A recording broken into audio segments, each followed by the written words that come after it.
We are going to talk about a local band now. We're talking about the band Teenage Halloween and their self-titled album.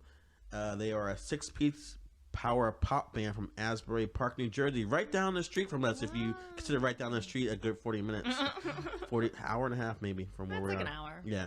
So they were formed in 2014 by the singer guitarist Luke Hendricks and have been playing basement shows all the way to large music festivals throughout the East and Midwest. The group's released the EP Eternal Roast in 2007 on the Philadelphia indie label Get Better Records. However, this latest debut full-length album was released through Don Giovanni Records, which is home to a band I like called Screaming Females. Another thing that intrigued me was when I watched a video of them performing at a drive-in concert last month. I noticed the group had a keyboardist and a saxophone player, but they aren't a ska band. Wow. It's like, from what I can tell, they are an indie rock band that utilizes those other instruments to create a more unique sound. And after reading their bio, I didn't get any information on how they came up with their name, but I'm pretty sure it helps when they book shows in October. Probably. Absolutely. Yeah. So, being that we are from New Jersey, I feel like we have to say this. We love to support the local scene, but you won't find us giving Bon Jovi high praise. Personally, for me, I'm not one of those Jerseyans who kowtows once a day facing the mecca of music in our state, which I would consider in this case the Stone Pony, bowing down, thanking God for... And Bruce Springsteen. Yeah, for Bruce. Yeah, exactly. I'm not, oh my God, thank for giving us Bruce Springsteen, bowing down. That ain't me. In fact, I don't get the appeal of the Gaslight Anthem, and even though I interviewed the Bouncing Souls, they haven't made an album that made me cream my pants yet. But they are really nice guys. I gotta make sure I say that. My point is, there won't be a bias rating for us for this album, right? No. We're gonna come into it, tell you what we think, no matter where we live. So start off, I like Luke's voice. I think he's got a really great, snotty, abrasive way of giving a punk rock edge to his vocals, similar to like Jeff Rosenstock. In fact, I think the band's sound is reminiscent of Jeff Rosenstock's sound as well. What did you think of like his singing style? I liked it. I mean, this was because I make a playlist of all the albums for each week, and this was the last one on it, so it was like, beautiful. A breath of like abrasive, harsh air, because he's got a really like harsh way of like singing his vocals and strenuous. And I liked that it wasn't just entirely one thing or entirely another thing. It was, I don't know, it was very, okay, I cannot think of the word. You're saying he has a je ne sais quoi style? Yeah, exactly. Thank you. Yeah, I agree with her totally. Like the opening track, Stationary, is really sloppy eruption of indie rock chaos with like some bouncy tempos that do a good job of matching the self-loathing, bitter lyrics. There's a resolution in due time, bare bones, and a need to end my life. Gross, heartless sacks of when the marijuana hits your soul, so stuck and frozen. Okay, I guess. And then the song SMH City shares the same speed and intensity of the previous song I mentioned, though I found the lyrics to be more intriguing, as I think Luke is comparing joining the army to how society like conditions males to hide any form of feminism or even homosexuality. I think that's what the song's about. I'm trying to get what he's talking about. All I got was what I wrote down that he said was, time to get up, wash your hair, you got lipstick in your pocket, your skin's bare, got a smile to hide your queer frown. Yeah, there were a lot of like references and allusions to like gayness. Yeah. Queer. So, not just like, sexuality, but like gender and stuff like that. And which is interesting because like what Caroline's saying, there's so many references, because I looked on their Facebook page and they label themselves as queer power pop. Oh, I love that. But no matter your sexual preference, Luke's open and honest lyrics about relationships, growing up, existentialism, and a better society can be considered both philosophical and relatable. And that's what I really liked about what he's doing, his lyrics. The biggest downside for me is how this album has a formulaic indie sound. And this is mainly due to the keyboardist and saxophonist being so underused. No, maybe didn't notice they were there. And that's my problem. Maybe I shouldn't have watched them live, because once I saw they had them, I'm like, oh, I can't wait to hear what they do with them. And it's like, whether the fact that the guitars and the drums were too loud, or they just weren't on a particular track, I didn't even like hear them till halfway through the album.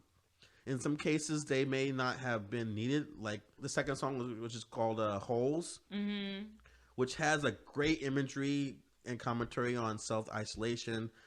Plus, it's got a great backing vocals from the bassist. And during the "I wanna dig these holes," it sounds so harmonious and infectious. I loved it.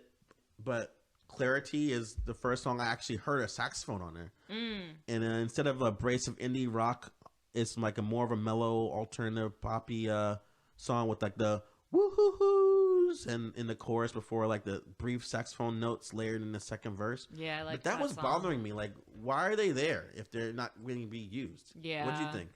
Well, I mean, I'm agreeing only because like I didn't even realize that like they had a saxophonist and a keyboardist. Yeah. I didn't actively notice, I should say. You know, like I probably noticed while I was listening to it, but thinking back, I can't even think of them in Clarity, and that was one of my favorite songs. Yeah. Oh, my brain is mush.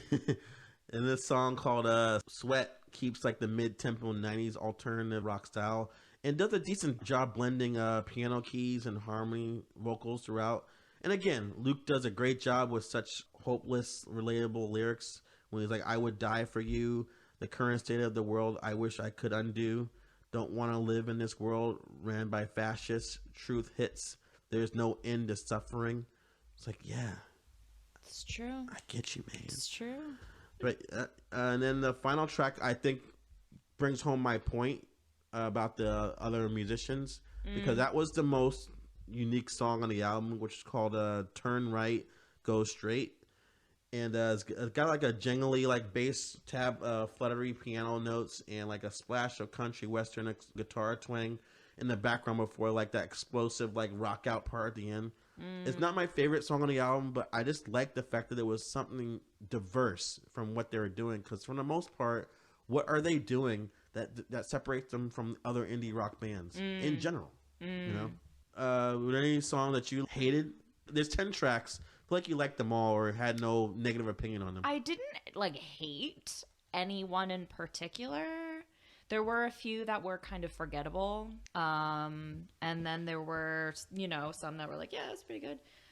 And then there's just a couple that I really liked. I really liked Figwit. Yeah, the second to last song, that was good too. Yeah. Do you know, like, how old these people are? Look at their picture. They look like young as hell. Okay. Yeah. Because not only are they very, like, quote-unquote woke politically, but there's a lot of talk, at least in Figwit. I really like that word. There's like outright references to like mental health. It says, I step back, ground myself, and read about DBT.